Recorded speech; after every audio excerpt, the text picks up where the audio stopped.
I'm doing great. How are you guys this morning? Doing good. I know you were in Baton Rouge last week. Well, first off, before we get to that visit, do you agree with that? That you have the best job in sports? I know I have the best job in television. I think there might be a few coaching jobs that surpass me in salary, but I can't imagine any job in sports surpasses the enjoyment that I get out of my job. So yeah, I always say that. People say, "What do you want to do next?" And I'm like, "Well, look, I want to keep getting better, and you always want to grow instead of standing still. But I've already got the best job, so what other job could I possibly want?" Yeah, fifth year as the onset host of college football game day, and it hadn't been announced yet, but you'll be on the play-by-play in Austin for LSU and the Longhorns, and I know that you've been around both programs over the last couple of weeks. So let's start with your visit to Baton Rouge. What jumped out about the program? I guess first off, you got a chance to see the facility that everybody was talking about in the off season. What did you think about the functionality of the facility with the program? It was terrific. They did a wonderful job in figuring out everything that they wanted to do for the players. And that was something when I talked to Coach O, he said that he wanted everything to be about the players. And Jack Marucci and all the guys who put it together and designed it and figured out, how to make things the best they could possibly be there. It's an amazing facility. It's going to serve them well, both in terms of recruiting and in terms of having the players who are already there have exactly what they need to perform at the best level they can. I think they did a great job, and it was a really impressive time. I really enjoyed that trip. I got to spend pretty much the whole day around the team. Watch practice. Walked into the nap room, which also serves as the locker room, which was, people laugh about that, but I thought it was really cool because recovery is such a big deal now in performance. And to give those guys the ability to do so without wasting a lot of time going somewhere else. I mean, you guys know this. Players are already sleeping in the locker room, so why not make it the smart way to do it? And I thought it was really, really cool. Plus, I want one of those airplane seats like in my house someplace. I can just It'd be great. go back into a bed. Yeah.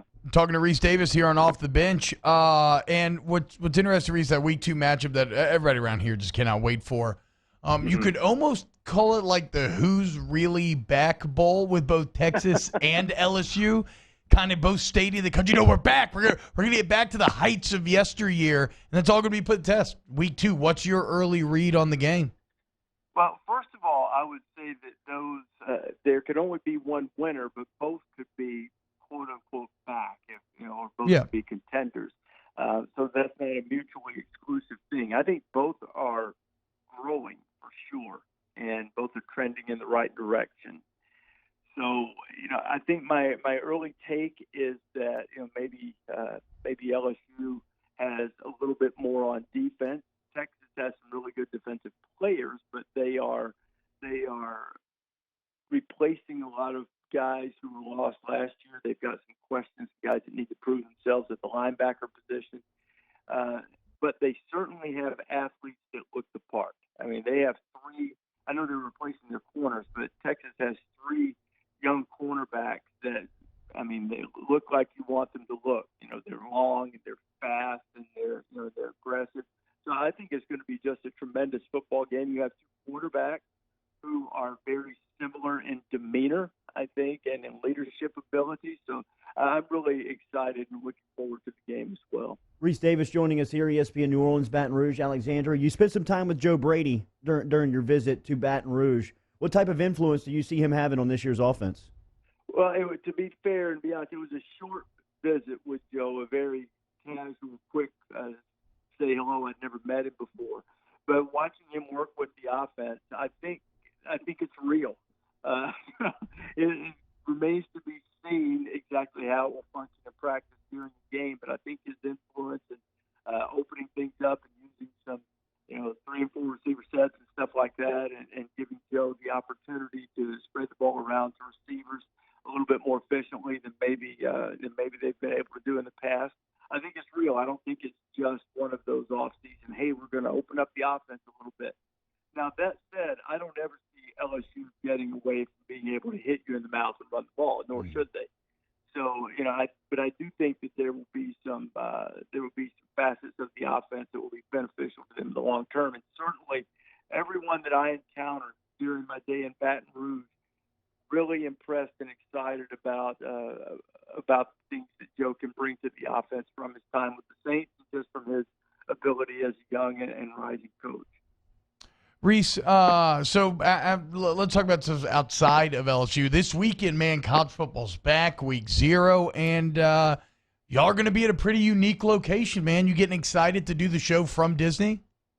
It'll be really cool. Typically on this week 0, we tape a preview show, which is just an hour long, and it comes on at 11, and it's always fun to do, but we've always been left feeling as if, man, we could have spent a little more time talking about all of this stuff, because all of us are pretty jacked up all the time, but particularly this time of year with the anticipation of the season starting. So with the launch of the CFB 150 project celebrating 150 years of college football and the move of the Florida-Miami game to week 0 into Orlando, it just made sense to do it. It gives us a unique venue, an iconic place that I think will give us some opportunities to do some fun things to launch the season, because it certainly will be game day through and through, but there will be a season preview aspect to the show as well. I mean, we'll spend a ton of time on Florida and Miami, but we'll also be talking big pictures. We'll be making a bunch of predictions, many of which will be wrong, and we'll all laugh at each other about the ones that are wrong at the end. So at the end of the season, so it'll be a great way to start the season, and hopefully we can have Mickey and Minnie stop by from time to time as well. We're talking to Mickey be the guest picker. We're talking to Rece Davis, College Game Day host here on Off the Bench, and Rece. So I went to Disney recently, and I know how strict the rules can be. I wanted to dress up like a Jedi. I was told adults were not allowed to get in costume. I get it. But my question is, there's no flags or anything allowed. How's Washington State going to keep this streak alive? What's the plan there? Can you reveal it? Do you know? Well, here's what I can tell you. First of all, I've absolutely loved the fact that everyone that I've talked to in terms of interviews like this, everybody has asked that. And I love the fact that everyone's invested in the streak continuing. Now, the one thing that I have said is that the streak needs to be authentic. It would be easy enough for us just to carry the flag in, not unfurl it in the crowd, follow the letter of the law, and say, see, it's here, Old Crimson is here. So you want Washington State and that vast network of alums to participate, and they most certainly are doing so. Rece, I don't know exactly how we're going to do it, but I will say this: when circumstances arise that are beyond the control of those folks, like the rules, the understandable rules that the Disney parks have, we will cooperate. Yeah. So they put themselves in position, and we are figuring out how best to cooperate. During a conference call yesterday, I suggested 2 things that were summarily dismissed and shot down. Wow. First, I suggested that Tinkerbell bring in Old Crimson on that zip line from the top of Cinderella's castle. They didn't go for that. So I said, well, how about this? I said, Mike Leach, their coach, loves pirates. How about if we give Jack Sparrow a break from Pirates of the Caribbean and let him run in with it, swinging his sword and everything, and they didn't go for that. No, so I can tell you, it won't be those 2 things. But if we can help the Coug Nation and cooperate and help them keep this streak alive, then we will cooperate. But this is not something we're doing for them. I put it that way. We're cooperating with them. sounds like the Cougs are going to have to get creative. Yeah, man. Unlike I love it. your question. I also now will just be thinking about Rece. Mike Leach hanging out in the Pirates of the Caribbean ride all day. Yeah, for sure. Last one, Rece, we'll get you out of here. Is it Clemson, Alabama, and everybody else in college football again? I think that they've proven themselves to be a cut above everyone else at the moment. There are a couple of programs that, in terms of not only accomplishment but in roster composition, that I view as being right on their heels. And those are Georgia and Ohio State. And I think offensively Oklahoma would fit into that category. But I think it's reasonable and fair to say Clemson and Alabama have separated. Everybody wants to be the first to say this is the year the Alabama dynasty ends, or this is the year Clemson stumble will keep them out of the playoffs, so that they can come back and say, "See, I told you, I knew it wasn't going to happen."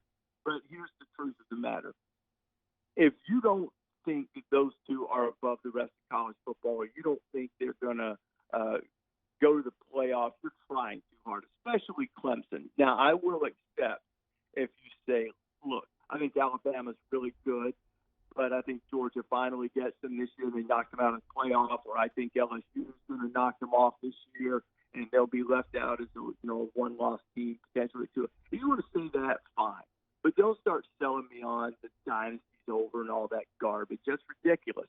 You never see the end of the dynasty coming.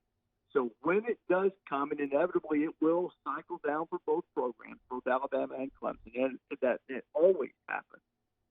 But it will come without warning, sort of like a good book tells us about the end of time, right? It'll sort of come like a thief in the night. I mean, think back, it's been a long time ago now, but when USC and Florida were at their zenith, around 2005, 2006, we thought that would last forever. Pete Carroll, Urban Meyer, who in the world could ever beat those two?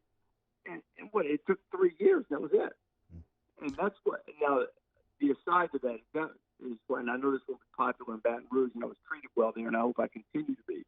But that's what makes what's happening in Alabama the greatest dynasty in the history of the sport, is because it has sustained over a longer period of time with more championships during that period of time than any other. But it, too, will cycle down. It always does.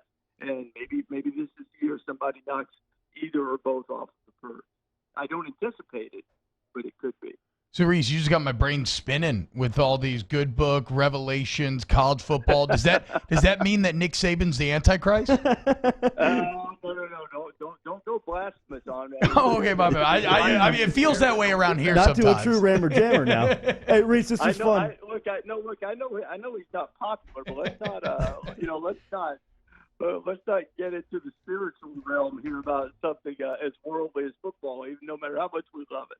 I'm not going to be drawn into that where I've got to go seek repentance or confession as soon as I get off the phone with you guys. Hey man, this was fun. Thank you for the time this morning. Have a good season. All right, guys. You too. All right, Rece, take it easy. Rece Davis joining us there from College Game Day. I think Saban is, for what it's worth. He can't, man. He's a rammer jammer. The mark of the Crimson